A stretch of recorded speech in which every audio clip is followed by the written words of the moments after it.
Ngayon, ubod ng lubi. Ito ang ating lulutuin. Kunin na natin yung pinaka-center niya. Like that. Ito lang yung ating kunin para sa pagluto. Ito lang yung ating lulutuin. Itong pink sa gitna. Itong pink sa gitna. Yung lulutuin. Ayan guys, ito yung ating lulutuin.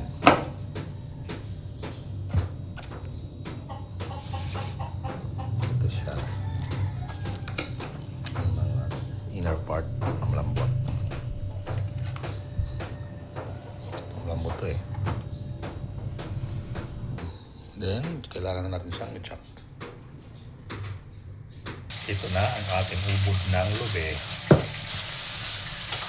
Ready na rin tayo ng ginata at sardinas. Maglagay ng mantika. Ilagay ang bawang at igisa.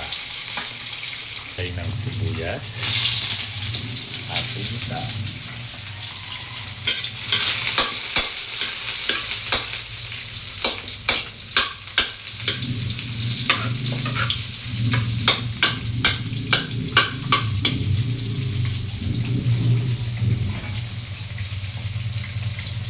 Ilagay ng konting luya para sa distinct flavor.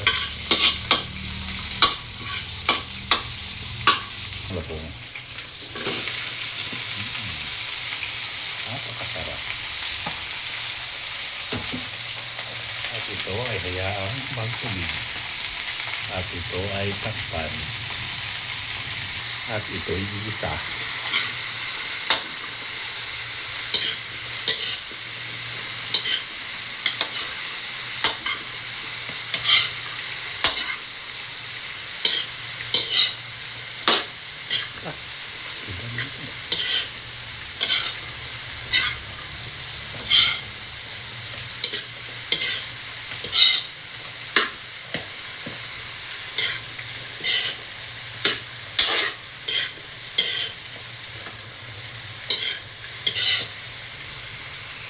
Maglagay ng asin.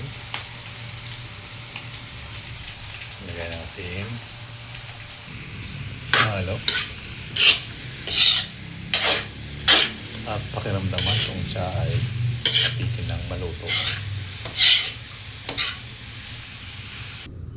Ilagay ang luya at sibuyas pangpalasa.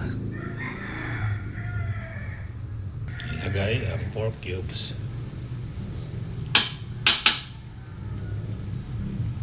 Tsaka hintayin kumulo.